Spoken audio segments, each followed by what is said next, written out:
จะพามาทุกคนมาเบิ่งวิธีการตีเข่าแบบดั้งเดิมเลยการตีเข่าแบบดั้งเดิมแบบออริจินอลของติดตามไปนำกันเลยว่าผลผลิตของตัวโยที่ปลูกตัวนี้จะได้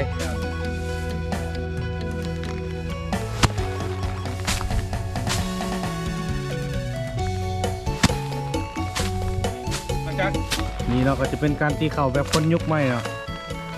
คนที่ใส่คอนต้องบ่เป็นแม่มันมัดนนกราบสบายดีท่านผู้ชมทุกท่าน FC ของซาตีสีเมืองเนาะมื้อนี้ซาตีจะพามาทุกคนมาเบิ่งวิธีการตีเข่าแบบดั้งเดิมเลยทุกคนการตีเข่าแบบดั้งเดิมที่ว่าคนสมัยแต่ก่อนเพิ่นได้ปฏิบัติมาเนาะก็คือยุคสมัยนี้นี่อาจจะซอกหาหรือว่าเบิ่งได้ยากขึ้นแล้วนะไทยเขตในเมืองเนาะแต่ว่าเขตนอกกันยังอาจจะยังมีอยู่ตัวนี้นะการตีเข่าแบบดั้งเดิมแบบออริจินอลของแท้เลยนี่ซาตีจะพามาเบิ่งกะมื้อนี้นี่จะเป็นมื้อฤดูการเก็บเกี่ยวมื้อนี้นี่จะเป็นฤดูการเก็บเกี่ยวเนาะของส่วนของตัวโยยเนาะจะเป็นเพิ่นพอเพิ่นได้มาเกี่ยวเข้าไว้ตั้งแต่วันพฤหัสแล้วมื้อนี้นี่เป็นมื้อวันอาทิตย์เด้อทุกคนมื้อวันอาทิตย์ก็คือจะเป็นมื้อที่ว่าตากเข้าค่อนข้างว่าแห้งแล้วนะก็เลยมื้อนี้จะมาตีเข้าหลังจากที่ตากแดดมาเนาะก็ประมาณ 3-4 แดดตัวนี้นี่ถือว่าความซุ่มมันก็ยังแบบยังเหลือหลายเติบอยู่แต่ที่ลักๆก็คือตอนเช้านี่เขามาเนาะเขามาฮอดฝนยังตกเนี่ยฝนยังตกก็เลยเฮ็ดให้เข้านี่เนาะนี่เป็นต่อเฟืองนี่ก็ถือว่ายังมีความซุ่มที่ค่อนข้างสูงอยู่ถือว่าเฟืองนี่ก็ถือว่าค่อนข้างซุ่มเนาะแต่ว่าพวกเขาก็จะมาตีเข่าเลยเด้อทุกคนจะมาตีเข่าภายในมือนี่เลยมือนี่ก็คือเขาจะมาแม่นฤดูการเก็บเกี่ยวแล้วเพราะฉะนั้นเก็บเกี่ยวแล้วเมื่อเอื่อยเพิ่นจะขนเนาะขนเฟืองมาเรื่อยๆแล้วก็มากองไว้จุดนี้เราซาตีก็จะมาเริ่มตีเข้านี่ก็ตีไปส่วนหนึ่งแล้วเนาะนี่ตีไปส่วนหนึ่งแต่ก็ยังเหลือค่อนข้างหลายอยู่เพิ่นก็จะทยอยขนมาเรื่อยๆเพิ่นกำลังมัดแล้วก็ทยอยขนมาเพราะฉะนั้นก็คือเขาจะมาตีเดี๋ยวเขาจะมาเบิ่งนำกันว่าผลผลิตของตัวเนาะที่ว่าปลูกอยู่บริเวณโซนนี้โซนแจสุดเนาะมันเป็นตัวนี้นี่จะเป็นข้าวเคยเนาะข้าวเปลือกที่บ้านเขาขายถุงนึงแล้วเอาไปบ้านให้ไก่กินอยู่ห้านที่ว่าขายเครื่องอาหารสัตว์นะแต่ว่าพอสดกับแม่ซุกเนาะเพิ่นซื้อมาแล้วเพิ่นก็มาวานตัวนี้นี่ถือว่าใส่เวลาน้อยใส่เวลาปลูกนี่แป๊บเดียวหนึ่งตัวอื่นที่ว่าปลูกพร้อมๆกันหันยังแบบออกห่วงกำลังออกห่วงกำลังคือเขากำบอยอย่างกำลังออกห่วงกำลังแบบเริ่มใหญ่เนาะแล้วก็อายุแจ้สุดมันก็กำลังขึ้นน้อยๆแต่ว่าตัวนี้นี่ถือว่าพร้อมที่จะเก็บเกี่ยวแล้วแต่ผลการเก็บเกี่ยวของพวกเขาก็คือตัวนี้แมันที่เหลือเนาะที่เหลือจากนกที่ว่ามากินนะเพราะว่าปลูกแล้วเคสนี้มันบ่แม่นฤดูที่ว่าเขาหน้าขึ้นเพราะฉะนั้นเขาโซนนี่มันออกนกบอหรือว่าอย่างต่างๆเคสนี้นี่ก็จะมาตอดกินเขาจนหมดเลยเพราะฉะนั้นที่เหลือนี่แม่นผลผลิตที่ว่าเหลือนกกินเนาะว่าเขาจะมาตีเบิ่งว่าเขาจะได้จักเป้าเด้อทุกคนแต่ติดตามไปนำกันเลยว่าผลผลิตของตัวโยที่ปลูกโซนนี้จะได้ไปจักเป้าเดี๋ยวเขาจะไปเริ่มสาธิตวิธีการตีเข่านำกันเลยเด้อทุกคนเดี๋ยวจะเริ่มตีเข่าให้เบิ่งว่าคนดังเดิมเขาจะมีการตีเข่าแบบไหน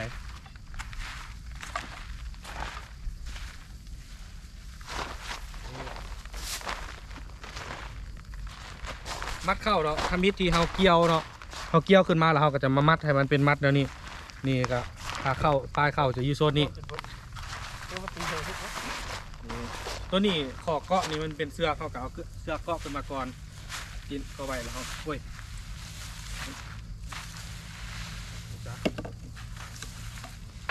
นี่แล้วเขาก็เอาขอคัดไว้หลังจากนั้นเขาก็ใส่แห้งของเขาเองเนาะตีพอเขาบุมีรถเกี่ยวเข้าแล้วอันนี้นี่ก็ยังค่อนข้างว่าน้อยอยู่นะสะบัดน้อยนึงเพราะว่าแห้งไรเถอะที่เขาตีไปเท้าฟึดขึ้นเลยเข่ามันจะเด้งออกไปนอกเพราะฉะนั้นเขาจะมาสะบัดน้อยนึง2-3 เทื่อแล้วเขาก็จึงฟาดตีรอบต่อไปเย้ประมาณนี้เนาะทุกคนเมื่อนี้ก็มาตีเข่าก็ถือว่าอยู่โซนห่มเนาะเพราะฉะนั้นสตีก็เลยบ่ค่อยที่จะได้นุ่งเสื้อแขนยาวถ้ามันตีตากแดดก็สิได้นุ่งเสื้อแขนยาวตีอยู่แต่ถามว่าคลายบอมันต้องคลายแน่นอนอยู่แล้วหลังจากที่ตีแล้วนี่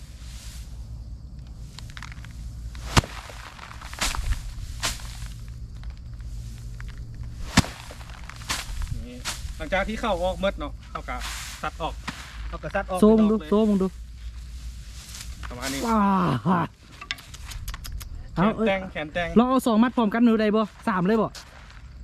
ลอง3 มัดบนด้วยได้นะ มื้อนี้เพิ่นมัดน้อยเนาะเราเชือกนี่ค่อนข้างไว้ยาวเราสามารถเอา2มัดได้ตัวนี้ 3เลยเป็นยัง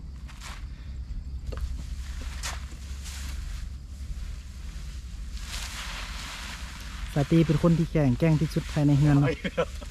มันสิย่อเสยแล้ว ปั๊บพุ่นเสียงกระทึมจนฮอดปลาพุ่นน่ะคือมีเสียงเอโคอยู่ดังพึ่มพึ่มมันฟาดประเดียวมีเสียง3 บาทเนาะพุ่นน่ะนี่พุ่นน่ะได้ยินเสียง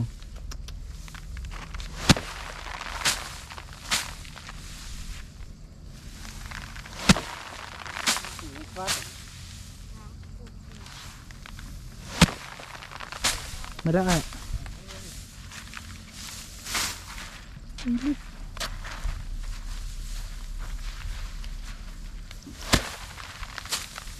นี่แหละนอนคือ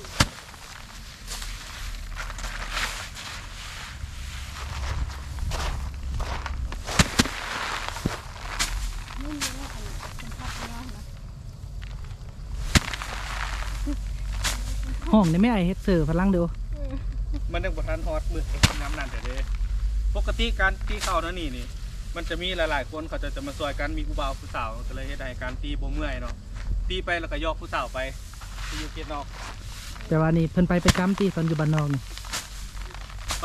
อนอยู่หงสาเนาะตอนอยู่หงสาก็ตีเรื่อยๆอยู่แต่ว่าตอนเฮ็ดนาก็บ่ได้เฮ็ดดอกเฮ็ดบ่เป็น ตอนสายข้างนี่ บรรดากองเชียร์อันนี้เนาะนี่ เอ๊ะ ไปเอาซะไปเอามันเร็วซะไปเอามาซะเดี๋ยวไว้หนวลที่มัน มัน ตี ดู ส้ ไก่ก็เอาผ้าห่อเป้มา อันนี้นี่มาลินปาดวะหรือว่ามาส่วนวะนี่ ส่วน เออ เอาละเนาะหลังจากที่เฮ็ดไปช่วงนึงแล้วเนาะเดี๋ยวจะให้ต้อมโซฟีมือกล้ามแขนแต่งของเราเนาะเอานี่ต่อไปแมนซาลันซาแนลเด้อทุกคนซาลันซาแนลเพิ่นจะไปโซฝีมือแขนแต่งเบ่งกล้ามมือเนาะเราไปฟิตเนสทุกมือเด้อทุกคนแล้วช่วงนี้ก็ไปออกกำลังกายไปแลนบอลไปอย่างตลอดนี่เบิ่งกล้ามขาเบิ่งกล้ามขานี่อย่างโหด ตาตีเพิ่นตี3 มัดแล้วก็ยั่วใส่คือเก่าเนาะของละขี้ข้านเนาะ หลังจากที่ทองตอมนี่ออกกำลังกายตลอดนี่หลังจากที่ทุกอย่างใหญ่เนาะมีแต่บอลเดียวเท่านั้นที่น้อย เขาจะบ่โฟกัสเรื่องนั้น หิมตานี่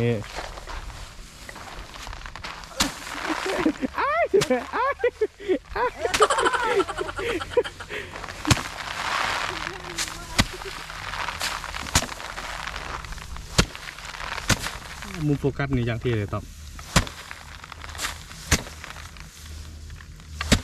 เขารีบมันน่ะ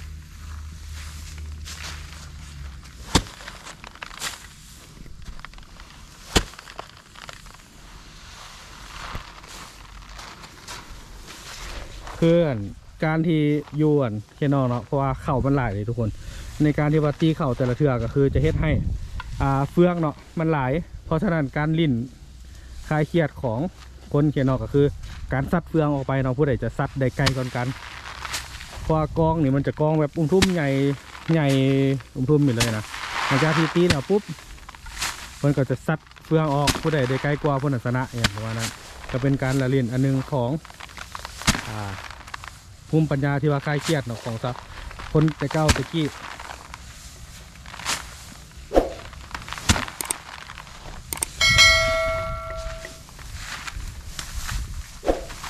แล้วเอาบุเทสัมผัสบุเทสอันบุเทสัมผัสว่าจะจับปลาเลย ปาดเอาไปกว่า เอา3 คนใช่ไหมอันนี้ใครต่อมเราจับปลาง่ายกว่าเลย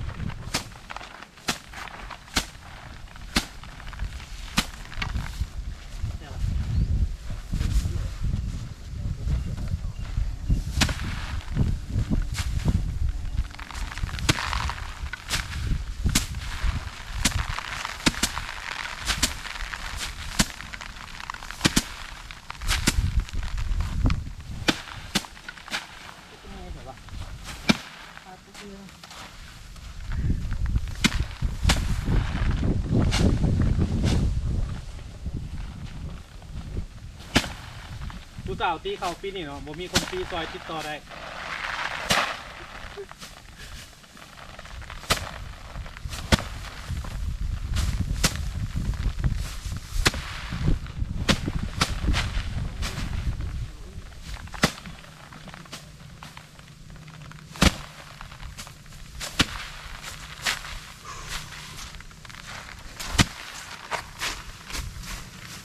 ตีแล้วก็ไปเหรอ พอละตี เดียวนี่กี่เดียวหรอ ไอตีไปเดียวกันแล้วเลย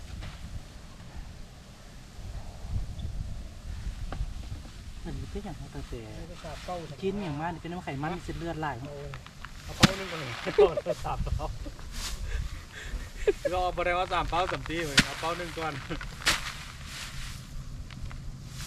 ลองมาไอ้นี่ ยกกิน60%ปกติถ้ายกอันนี้ผมนักเนาะ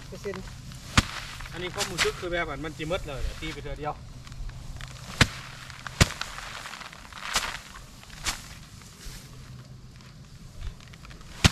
ยุง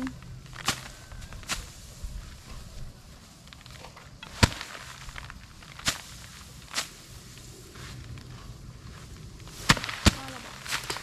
พ่อบอก นี่เนาะก็จะเป็นการตีเข่าแบบคนยุคใหม่เนาะคนที่ใส่คอนต้องบ่เป็น แม่มันมัดน้อยมันมัด คุณ ยาก ใส่ไม้บุเป็นเนาะเอาวิธีนี้ก็ได้เพราะว่าไม้มันยาก เหมือนมันยาก ใส่ไม้เป็นก็เอาใส่ไม้ เออ สบายอันนี้ก็นี่นี่ปีนไปปีนมา เอาจัด นี่ดูด้วยแบบคนเคยนะ เราเพิ่นเฮ็ดมาหมดแล้ว สักกระเบือยังเรือลบเฮ็ดหมดทุกอย่างยกเว้นตีเข้าอะเนาะน้าก็เฮ็ดอยู่ แต่หากก็มาปิ่นอยู่นี่แหละ แต่ว่าเฮ็ดหลายแต่เพิ่นบ่ได้ตีเข้าเพิ่นใส่เครื่องจักร โอ้ ใส่เครื่องจักรปั้นใส่หยังเอาเพิ่นบ่เคยตีเข้าจักเทื่อตอบอีพ่อว่าที่แม่นฟังนั่นเด้ว่ามันเจ๊งยาหวานหมด เดี๋ยวนี้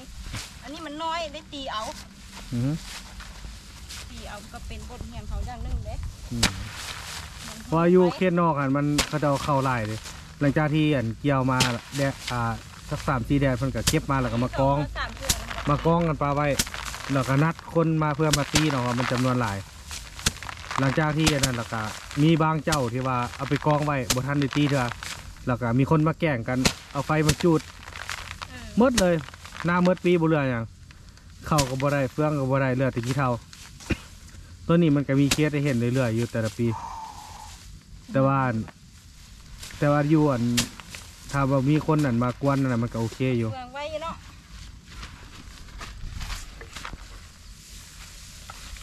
ตีแล้วก็เอาเฟืองมันไว้ให้งอกิน อืม แดกเลย มีผลประโยชน์หลายอย่างเฟืองก็ได้ บาดมือน่ะ บอกแตกมันหรอ ฮะ แตกมันแล้ว มือแตกกากจ้ะเราก็เริ่มตีแป๊บเดียวหนึ่งนี่จักต้องนี่เครื่องหนึงของอันนี้เครื่องหนึงของอันนี้ก็จะได้ประมาณ10 มัดนี่ตี มันปุ้มหรอ ก่อนเกิน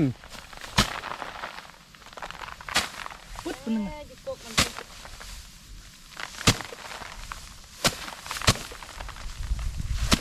มือแตกแล้วหนึ่งบอกพิมพ์ฟังนั้นฮ่าฮ่าสารันชาแนลไอ้ยตีนี่10 มัดทุกคนบอ10 มัดสัมมือแตกละ เฟือง แตกแล้วหนึ่ง ไอ้ตาซินไม่จ่ายกูเลย แตกแบบนี้แอนตาซินไม่จ่ายครับ ใส่แห้งหน่อยนึงเด้อน้อยเลย นี่เราเขาก็จะมาซอยๆกันตีไปเรื่อยๆ เดี๋ยวถ้าตีไกลๆจะเลี้ยวเราจะถ่ายให้เบิ่งอีกทีหนึงเด้อขอพักคลิปไปหน่อยหนึงก่อน อ้าว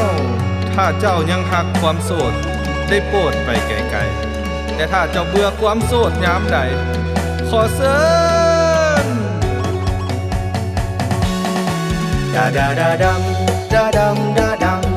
ดาดังดาดังดาดาดาดาดาดาดาดังดาดาดาดังดาดาดาดังดาดาดาดาบ่ฮู้ว่าเจ้านั้นอยู่ไสอยู่ไกลหรือไกลค่อยจะไปหา ถึงเจ้าจะอยู่เทิงนภาค่อยจะไปหาบ่ว่าจะอยู่ไส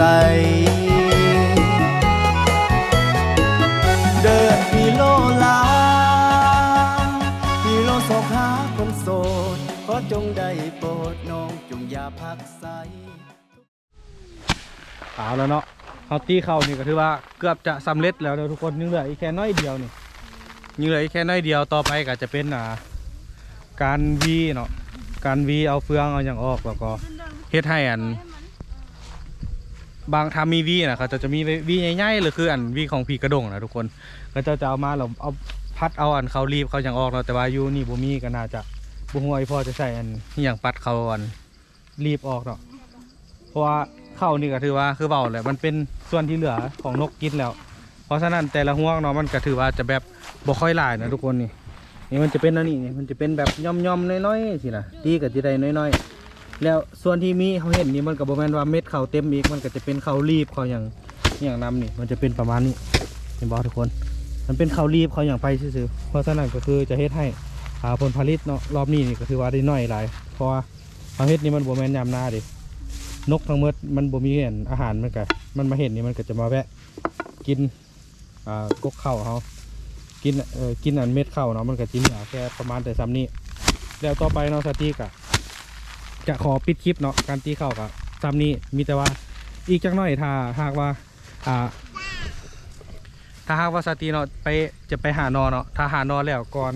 อันนี้ยังบ่ทันแล้วเนาะก็จะมาถ่ายให้เบิ่งอีกทีนึงเด้อแต่ว่าถ้าสมมุติว่าเขาเจ้าเฮ็ดแล้วก่อน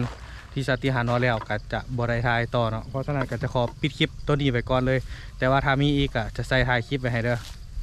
สำหรับคลิปนี้เนาะการตีเข่าแบบดังเดิมเนาะแบบว่าคนบูฮานหรือว่าคนลาวเขาเลือกใส่หรือว่าประชาชนยุคนี้เนาะบางจุดที่ว่ายังอยู่เขตนอกเขาก็ยังเลือกใส่รูปแบบนี้อยู่ที่ว่าบ่มีเครื่องจักรเข้าไปฮอดไปถึงเนี่ยนะเขาเจ้าก็ยังใส่วิธีการตีเข่าเนาะรูปแบบนี้ก็จะหาเบิ่งก็ค่อนข้างว่ายากเนาะสำหรับคนในเมืองบรรยากาศประมาณนี้นะสตีก็จะขอเก็บบรรยากาศเพียงแต่เท่านี้สำหรับคลิปนี้ก็จะขอจบเนาะทุกคนผู้ใดที่กดติดตามซองสตีแล้วก็อย่าลืมกดไลค์กดแชร์เด้อเพื่อเป็นกำลังใจซองเดอะฮีโร่ลาวถ้าหากว่าผู้ใดที่ผ่านเข้ามาเห็นคลิปนี้เนาะแล้วยังบ่ทันกดติดตามเถอะก็ขออนุญาตกดติดตามซองเดอะฮีโร่ลาวเนี่ยเพื่อเป็นกำลังใจให้สตีเฮ็ดคลิปใหม่ๆเนาะแล้วถ้าผู้ใดที่ว่ามีประสบการณ์เนาะต่างๆหรือว่ามีรูปแบบใหม่ที่จะมาแชร์ให้กับสตีเนาะก็สามารถคอมเมนต์อยู่กล่องคลิปเนาะสตีก็จะเบิ่งฟังแล้วก็เขาจะมาสนทนากันอยู่กล่องคลิปเนาะทุกคนหรือว่าแชร์ประสบการณ์ก็ได้อยู่บ้านของทานเนาะมีการตีเข้าแบบใดถ้าผู้ใดได้เฮ็ดหรือว่านอกจากว่าบ่แม่นเครื่องกลจักรเลยทุกคนรูปแบบการใส่มือเนาะมีรูปแบบใดๆก็สามารถคอมเมนต์ยินนำกันได้เด้อทุกคนสำหรับคลิปนี้ขอจบเพียงเท่านี้เนาะทุกคนบ๊ายบาย